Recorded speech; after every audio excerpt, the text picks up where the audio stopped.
All right, looks like we're recording. Welcome back to Dr. T's Gee-Rhage. So today was kind of like a, oh, got my thumb in the picture. Hold on. Let me, there we go. All right. Today was kind of a, let me hold it like this. There we go. So today was kind of an unexpected tool review. As you know, I've been working on the old rear diff here, trying to get it all cleaned up so I can paint it, rebuild the guts of it. Got the guts over there still. It's probably drained by now, but so I've been working on this thing before, like trying to clean it all up and make it look shiny and pretty so I can paint it.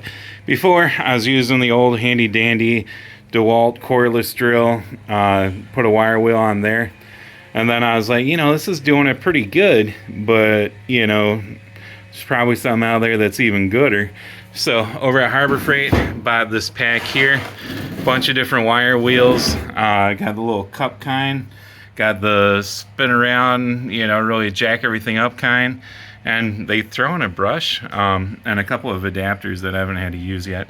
So I was like, well, because of the cup and all these things, you need something that's threaded on the inside, and I'm like, it's probably for like a die grinder or something a little more powerful than my DeWalt cordless. So I was like, I probably have one of those, because I thought I vaguely remembered buying one time from Harbor Freight, because it was probably on sale. So went over to my handy dandy file cabinet over there where I keep all my kind of larger tools. And it was still in the damn box. An angle grinder, still in the box. So, pretty sure it's Harbor Freight. The brand name sounds familiar. Might be from Menards, because, to be honest, everything I buy is usually Menards or Harbor Freight. Once in a while, if I want something really nice, and I treat myself, I go to Home Depot. But pretty sure this is from Harbor Freight. It was brand new, still in the box, haven't even used it. I was like, oh, cool, time for a new tool review video. So here is the animal right here. The little extra handle here, you just kind of screw on, that's in the box. This on-off thing's kind of tricky. Like, you kind of got to press it up, because it looks like it would just be a rocker, but you got to press it up. It probably explains it more. It might be a rocker, like a momentary switch, and then you can just turn it on full time if you want. Probably says something about it here in the instructions, but not today, Satan. I don't read instructions here in Dr. Trike's Gee-Rhage. So threw the little cup wire wheel on there. It's worked really fast. Really got down to some of the bare metal on here, like on the center part. It really kind of stripped it down to the bare metal and everything. There's still some pitting in there, but it really kind of worked a lot faster than the little wire wheel on my cordless drill. So got as much of it as I really could with the little cup style brush. So next I'm gonna switch over to the kind of, I don't know the technical name for it, like this Chinese star looking kind of doodad here. Chinese star kind of wire wheel, or I don't know, I guess if you had a bench grinder, you would throw this on there.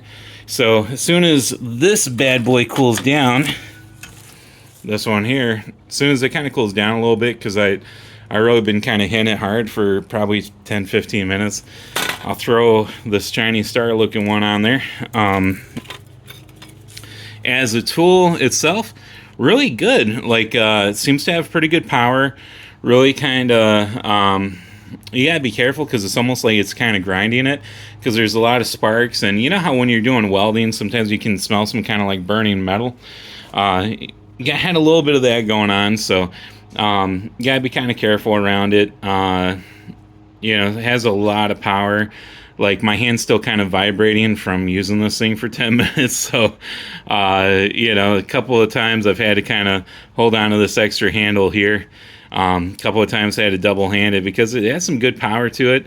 So, and I think at the time I probably bought this thing, like it's 2023 now. I probably bought it before the pandemic when everything was crazy cheap. I might have picked this thing up for like $9.99 or something, because that sounds like something that I probably would do. And it's probably been sitting here waiting for a use. And yeah, today was the day. So overall, if you can find it, I recommend it, man. It's got some good power. It'll make your hand. You know how if you're using some with a lot of vibration, it kind of makes your hand kind of numb for a while, like it's asleep. It'll kind of do that if you use it long enough. So that's usually a sign of a powerful tool in my book. Either that or just old man hands, I guess. But yeah, Drill Master, 4.5 angle grinder, 120 volt. Yeah, works good. Really happy with it. Haven't even used it to grind anything yet. So just kind of taking off some stuff. Really easy setup. I just kind of I was worried that none of my open end wrenches would kind of fit in that space or in that space to hold it. It comes with some goofy wrench thing. I don't know where it went off to. Is it under here? Oh yeah, it's up here. It comes with this goofy little wrench thing that I didn't even really use. I'm like, yeah. But in case you need it, comes with it. So yeah, I just kind of tied it down by hand and was grinding away, and didn't fly off or nothing. So that's always a good sign. And overall, I'd recommend it. Only thing that sucks is this cord. Keeps on coming unplugged. I know I could probably just kind of do the thing where you kind of tie it to the extension cord, and you got to keep moving the cord out of the way. Like say you're grinding and you're like vroom vroom vroom, and oh no, the cord! I got to move the cord out of the way. All right, vroom vroom vroom. So you got to, and it gets stuck on crap. See what I mean?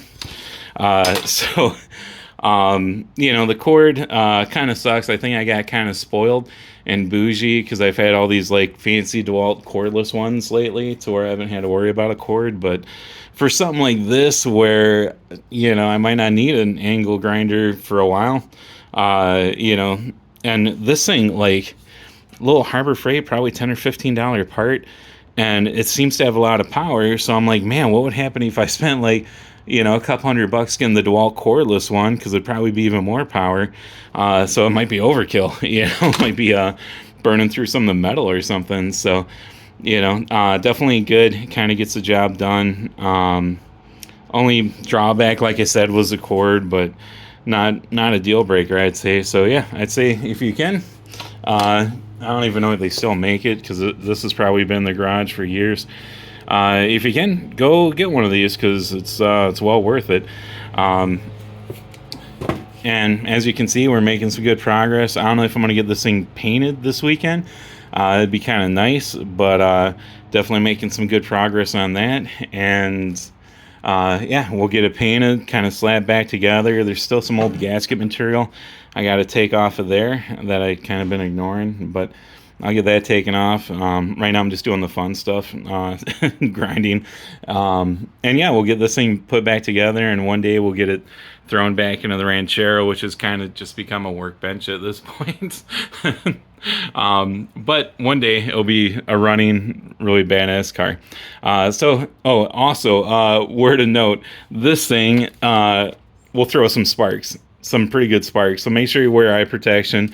Also, don't be like me and do it directly over like old oil. And I got like a old fuel filter over there, probably had some fuel in it, a lot of miscellaneous stains. Oh yeah, fuel.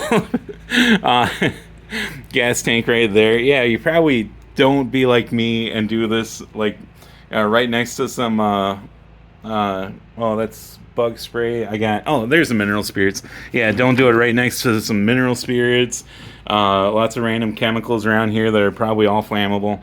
So don't be like me and use something that's going to throw sparks near every flammable thing you can conceive of, except for Windex. That's probably not flammable, but gas and old fuel filter probably not a good idea to have around. Make sure you're doing it in a safe area, because this thing will throw some sparks. If you can find it, I recommend it. You know, seems like it's been doing pretty good. This red button, I still don't really know what that does. Probably says in the directions, but you know how I feel about directions. And until next time, don't forget to like and subscribe. And we'll see you next time on Dr. Trike's Gee-Rhage. And hopefully it'll be with a completed rear diff if I ever get this thing done. All right, until next time, I'll see you then.